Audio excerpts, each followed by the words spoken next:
वैसे तो पृथ्वी पर कई सारे समुद्र हैं, लेकिन एक समुद्र ऐसा भी है जहाँ पर शायद ही कोई जा पाएगा, जहाँ जाने से हर कोई घबराता है। अगर कोई गलती से भी यहाँ चला जाता है तो कभी लौट कर नहीं आता, ना जिंदा और ना ही मुर्दा। नमस्कार दोस्तों, मैं हूँ एनबी और आप देख रहे हैं वर्ल्ड ऑफ मिस्ट्रीज। स्वागत है आप सभी का एक और नए वीडियो में। दरअसल हम बात कर रहे हैं नॉर्थ अटलांटिक ओशन में स्थित बर्मुडा ट्रायंगल की। ये इतना खतरनाक है कि जब भी कोई जहाज़ इसके पास से गुजरता है तो डूब जाता है। किसी को पता भी नहीं चलता। सिर्फ जहाज़ ही नहीं, आसमान में उड़ रहे विमान भी इसकी चपेट में आते हैं, मानो ये कई समुद्र की गहराई में खो जाते हैं। यही वजह है कि इसे द डेविल्स ट्रायंगल भी कहते हैं। Bermuda triangle north Atlantic ocean में स्थित है। बर्मुडा ट्रायंगल का आधिकारिक तौर पर चिन्हित कोई इलाका नहीं है। दुनिया के किसी नक्शे में बर्मुडा ट्रायंगल को नहीं दिखाया गया।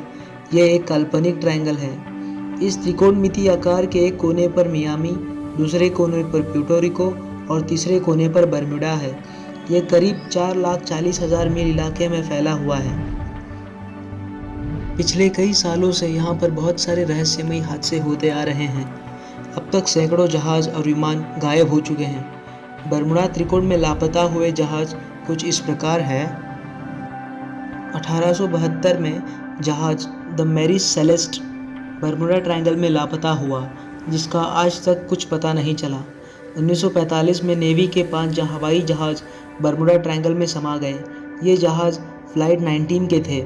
1947 में सेना का C-45 सुपरफोर्ट जहाज बर्मुडा ट्रायंगल के ऊपर से रहस्यमयी तरीके से गायब हो गया। 1948 में जहाज ट्यूडोर त्रिकोण में खो गया, इसका भी कुछ पता नहीं चला। 1950 में अमेरिकी जहाज SS सैंड्रा यहाँ से गुजरा, लेकिन कहाँ गया कुछ पता नहीं। 1952 में ब्रिटिश जहाज ट्रायंगल में विलीन हो गया। 33 लोग मारे गए, किसी का शव तक नहीं मिला। 1962 में अमेरिकी सेना का KB-50 टैंकर प्लेन बर्मुडा त्रिकोण के ऊपर से अचानक लापता हुआ। फिर 1972 में जर्मनी का एक जहाज त्रिकोण में घुसते ही डूब गया, जिसका भार 20,000 टन था। वैसे तो बर्मुडा ट्रायंगल को लेकर कई थ्योरीज हैं। किसी का कहना है यहाँ शैतानी ताकत रहती है, तो कुछ लोगों का मानना है जहाज और विमान गायब होने के लिए एलियन और UFO जिम्मेदार है।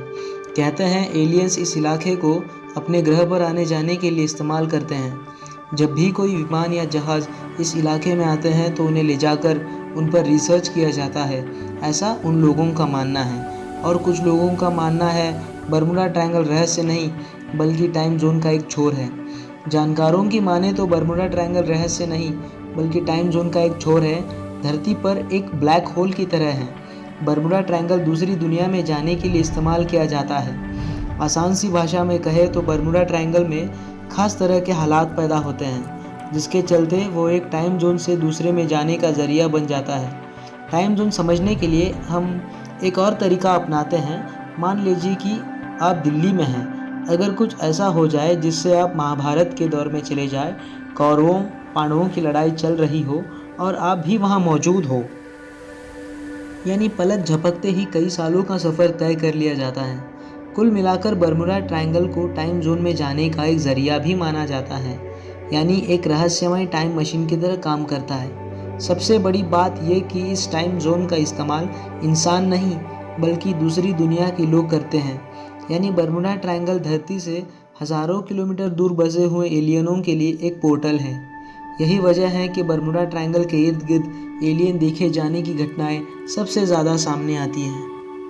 पिछले कई सालों से लोगों के लिए मिस्ट्री बना हुआ बर्मुडा ट्रायंगल का रहस्य सुलझ चुका है। बता दें कि यहाँ से गुजरने वाले ना जाने कितने ही समुद्री जहाज और प्लेन खो चुके हैं, जिसका कारण कोई नहीं जान पाया। लेकिन अब साइंटिस्ट ने काफ़ी रिसर्च के बाद दावा किया है कि उन्हें इन सब के पीछे का कारण पता चल गया है।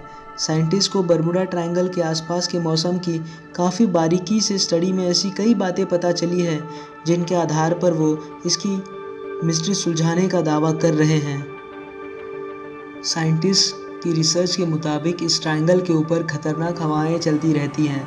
इन हवाओं की गति 170 मील प्रति घंटे रहती है। जब कोई जहाज़ इस हवा की चपेट में आता है तो अपना संतुलन खो बैठता है। इसके कारण उनका एक्सीडेंट हो जाता है। ये हवाएं इसके ऊपर बनने वाले बादलों के कारण चलती हैं। इस ट्रायंगल के ऊपर किलर क्लाउड्स यानी कि जानलेवा बादल छाए रहते हैं। इन बादलों को जानलेवा इसलिए कहा जाता है क्योंकि ये काफ़ी घने होते हैं। इनके अंदर कई तूफान भी उठते हैं। जैसे इन बादलों के अंदर प्लेन जाता है तो वो अपना बैलेंस खो देता है, जिसकी वजह से ज़्यादातर प्लेन्स में विस्फोट हो जाता है। सैटेलाइट से देखने पर पता चलता है कि इस ट्रायंगल के वेस्टर्न साइड पर छाए बादलों का दायरा 20 से 55 मील तक का होता है। इनसे गुजरना वाकई खतरों भरा काम है। सैटेलाइट से देखने पर भी इन बादलों की दिशा का अंदाज़ा लगा पाना काफ़ी मुश्किल है। हवाओं के साथ ये किसी भी दिशा में मुड़ सकते हैं। ऐसे में इनसे गुजरते हुए प्लेन को बैलेंस में रख पाना वाकई चुनौती भरा काम है। समुद्र के जिस हिस्से में बरमूडा ट्रायंगल स्थित है वहाँ काफ़ी तेज़ मैग्नेटिक फोर्स मौजूद है। इसकी वजह से जो कुछ भी इसके नज़दीक जाता है तो वो तेज़ी से समुद्र के अंदर चला जाता है। आज के लिए बस इतना ही। आई होप हमारी वीडियो आपको अच्छी लगी हो, तो लाइक और शेयर ज़रूर करें और सब्सक्राइब करना ना भूलें, जिससे मैं आगे आपके लिए ऐसी नई नई वीडियोस बनाता रहूं।